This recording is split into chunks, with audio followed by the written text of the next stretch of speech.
My name's Angelo, and welcome to We Want Picks. This is the only channel dedicated to UFC picks and DraftKings lineups run by professional fighters and MMA insiders. Every week, I join Nick Newell, professional fighter, professional model, and ESPN Top 10 guest, along with Dan Kramer, UFC fighter, Bellator fighter, Ultimate Fighter alumni, and Jacob Lyons, a skinny kid from Indiana. And we break down every single fight, the betting odds, the DraftKings picks, and we set you up for success. Tonight, we're breaking down Fight Night, Rozenstruik versus Gane. UFC Fight Night, Rozenstruik versus Gane is coming up on Saturday. Let's walk through our DraftKings lineups, who we picked, why we picked them, and who we did not pick.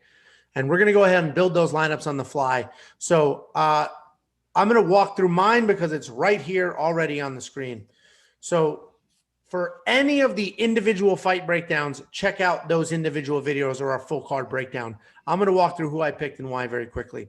I'm going with Rozenstruik over Gane. I think Gane probably wins the fight. I think he's the better fighter all around. We talked about it in the individual breakdown video. His grappling, is sort of the differentiator here. He has better foot movement and he has the ability to grapple, where Rozenstruik, we haven't really seen that. With that being said, at $7,200, anytime you can get somebody with the one punch knockout, separate your head from your body power as Rozenstruik, I had to take that because that freed up money for some of these other huge favorites we have down here. Next off, I have Ankalaev, and we talked about that in that breakdown video. I just think he's better everywhere when we compare him to Krylov. Krylov is a live underdog. He has the ability to win this fight, but I think Ankalaev is better everywhere. $9,300 is a lot of money to spend, but luckily I freed up some of that budget with the Rozenstruik pick. I'm also going with Thiago Moises over Alexander Hernandez. Hernandez is the better wrestler for sure, but I think Moises has better jiu-jitsu, and I think it'll come down to the striking. And I think Moises can do a better job, sort of dictating the pace with the striking and avoiding those takedowns. And if he does get taken down, he'll be a real threat and not just sort of hanging out off his back doing nothing. Then I'm going with Knight over Menafield. We talked about that fight at length. Nick Newell, who will do his lineup in a minute, is personal friends with Knight, knows him well, knows his fight style. And the big difference here is that he never gets tired. He's never exhausted. He's never out of a fight. And he's giant and jacked. Where Menafield, on the other hand, does get exhausted. We see him die after the first round in almost every single fight. So I think, although Menafield is the more technical fighter, probably the more well-rounded fighter, I think just the cardio, the instinct, the kill or be killed, I'm going to continue to move forward and you're not going to stop me no matter what, of Knight will win that fight. That was a pick 'em price-wise. So, you can flip your pick there, but I went with Knight for cardio reasons. And he's more dynamic as far as wrestling is concerned, and where Menafield's more of a pure striker. Then I went with Jacoby over Grishin. That's another tricky one. I think Jacoby just has a little more. He has more tools. His leg kicks are solid. I think he gets it done. And then Angela Hill over Yoder. Angela Hill is somewhat inconsistent in her career. I do have her winning this fight because I think the only way Yoder can win this fight is if she takes Angela Hill down and either controls her or submits her. And even in Angela Hill's losses that we've seen recently, she was not taken down over and over, was not controlled, and really showed how well-rounded she is. So I do think Angela Hill wins this. I did not like spending $9,200 on her, but again, with Rozenstruik at $7,200, I was able to free up some budget. So that's my lineup. Again, if you want more details on any one of those individual matchups, check out those videos. We talk about them at length. So Nick, I'll move to you. Why don't you walk us through? We'll build your lineup now. Why don't you walk us through what that looks like? Did you say Angelo Hill? Maybe I love myself so much. You're just very vain. Very vain. And you know what? I'm just thinking about myself and loving myself, and may have popped out an Angelo Hill. So that fight to me is basically, I think, I'll bet the house on Angela Hill in that fight and how she's looked, even though she's lost her last couple fights. She's looked fantastic. So that was my first pick right there. I wanted her in my lineup. I think she has the capability to score a lot of points in this fight.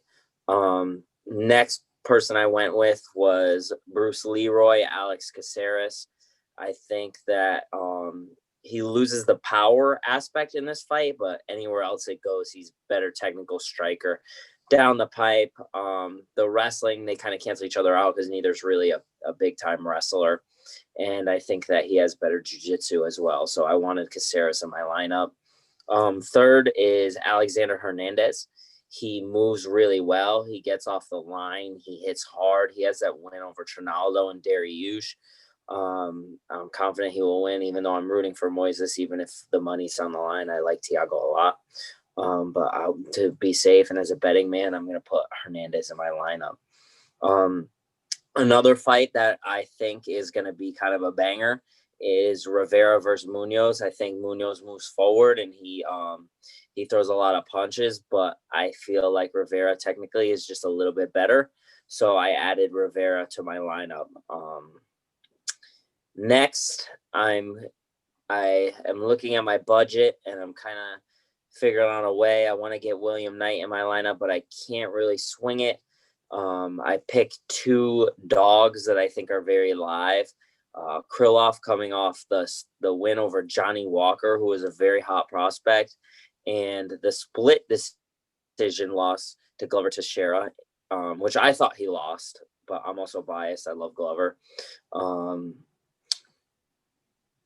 And the loss to the champ, Blachowicz. Maybe Ankalaev could be the champ one day, but he hasn't fought the level of competition that Kryllov's fought, and Kryllov's looked good in that, so it's worth it for me to take that risk. The last one is Grishin. I don't think Jacoby is good enough on the ground to deal with Grishin. I think Grishin is good enough on the feet to deal with Jacoby, and it just made sense to me. So, boom, there's my winning lineup this week.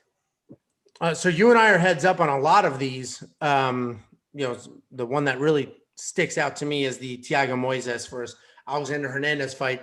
It's definitely a close fight. You went with the favorite. I went with the underdog. So we'll see what this lineup does. Your average point per fighter is actually pretty high with everyone you drafted. So Dan, why don't you go ahead, walk us through your lineup, and let's take a look and see what that's going to come out to.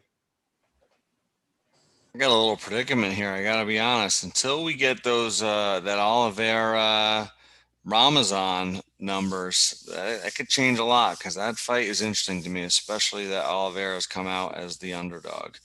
But right now, we'll go through what I got at this moment. I got $8,900 that I can't 100% decide on, but I'm going to put somebody in there for now, and I'm going to be eyeing that Oliveira fight. So we'll start off with Ankalaev, $9,300. I think he's going to win this fight.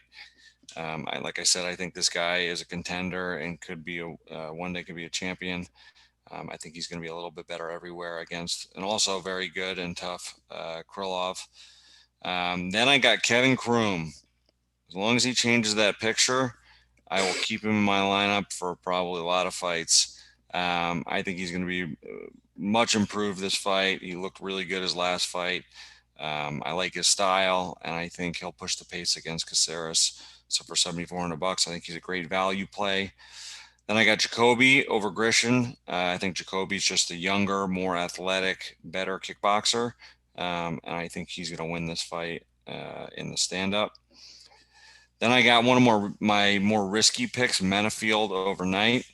Menafield has burnt me in the past, but I'm going to give him another chance. I think he's the better striker. I think he's got a lot of power. They both do, but I think Knight puts his chin up in the air a little bit too much, especially early in the fight. So I'm banking on Menafield land something big early and hopefully cardio is not a factor in the later rounds. And then I got Munoz over Rivera. I think he's a live dog, and what I think, we all agree on could potentially be fight of the night. So I've got him in there at the $7,900. And then for my last 8,900 I have left, I'm going to throw in, I guess right now I'm going to throw in Hernandez at 8,700. I like him slightly better than the two more expensive options in Caceres and Sabina Mazo. So I'm going to put him in there for now. I think that's going to be a close fight where I wouldn't be surprised if Moises won, but Hernandez is tough wrestling and has some power in his hands and looked great lately. So I've got him in there at this moment, and we'll revisit it once we see the numbers on the Oliveira fight. And that's a good point about the Oliveira fight. So we end all of these videos by saying, make sure you check back Saturday morning for our final lineups. And that's because in the last year with COVID, the drops have been insane. We've never seen more drops on fight cards ever before. All sorts of craziness up until, an hour before the fights. And last week we saw during the actual live card, there was a fight drop. So come back, check out our final lineup Saturday morning. A lot of us are waiting on Oliveira. That is a sort of a last minute ad there. They swapped out his opponent. So we'll see what he's worth and if that affects anybody's lineups. But for now, this is what our lineups look like. So Jacob, why don't you walk us through your lineup? And if you want, you can just admit defeat right now. Yeah, so again, we saved the best for last. Let's start it off, the main event. I knew I was going to pick one of these guys, and I knew whoever the underdog was, I was going to pick him. So that ended up being Rozenstruik at $7,200. He ended up in my lineup. Then I stayed with the underdogs. I like to look at those underdogs and find those picks. That way I can pick my favorites. Like on this card, I don't like any of the favorites. I hate the favorites. So I just wanted to lock in the underdogs I knew and just kind of let the favorites come to me. So that's the Hawaiian, Cachero. Tough Hawaiian. I think he gets the job done. I think he's out to prove that his short notice UFC debut was just kind of a fluke happened. It was still a tough decision loss. So I think he comes prepared. He's in his natural weight class now. He mentioned that. He tweeted about it. So I think he comes prepared and wins this fight. Next, two of you guys picked against the lock of the week. I can't believe you would do that. You still have time to change your lineups. The lock of the week, Thiago Moises. Easy money. Easy money.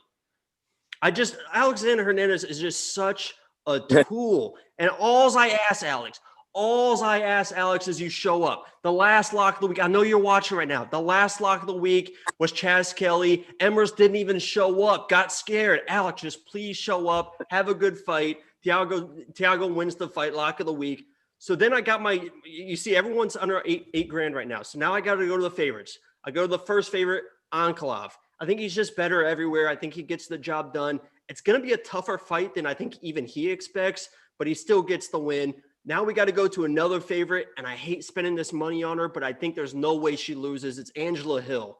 $9,200 is way too much. She's not going to finish Ashley Yoder, but I think she's active enough to score in that 80-point range. She's going to get a decision win, the 30 points. I think she's active enough to get another 50 on top of it.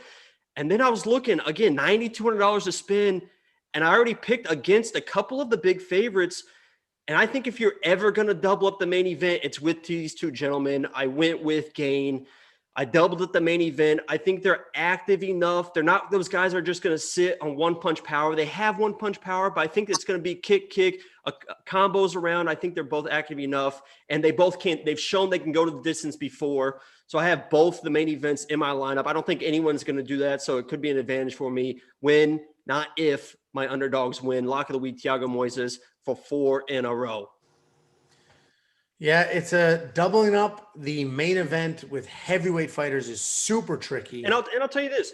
I'll tell you this. When you double up the main event, there's always that fear that someone's going to get dropped early, right? You expect it to go longer, and heavyweights are usually, they don't go the distance, but there's always that risk where a fight ends early and you get screwed, where one guy has 5 points and one guy gets 90 points. So there's a risk everywhere. Obviously, it's more heavyweights, but I think these guys see round 4. Yeah, well, I mean, we'll see what happens. Even if there's an early stoppage, I mean, I like it, Jacob. I don't disagree with you. I think it's a solid, could work in your favor. Rozenstruik is so cheap that you can take that chance. So we'll see what happens. Again, make sure you check back Saturday morning for our final lineups to make sure if there was any drops or any changes, you have those. Lots of times, even if there's not a drop, we'll watch the weigh-ins and maybe somebody doesn't look as great as they should have, or, you know, something else came up. So just make sure you check back.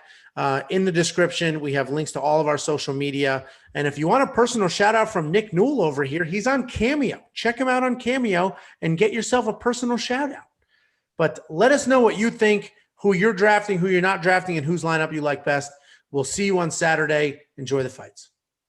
Before you go, check out the description below. In there, we have links to our Facebook, our Twitter, our Instagram, and more importantly, to our DraftKings League. Check out the league, join the league, participate in the contests, and as we get going and as you start winning, we're going to start handing out gift cards and participating and doing things like that. So check those out. Every week, there are drops on every fight card. So make sure you check out this channel and our social media on Saturday before the fights start so that you have our most updated lineups and picks.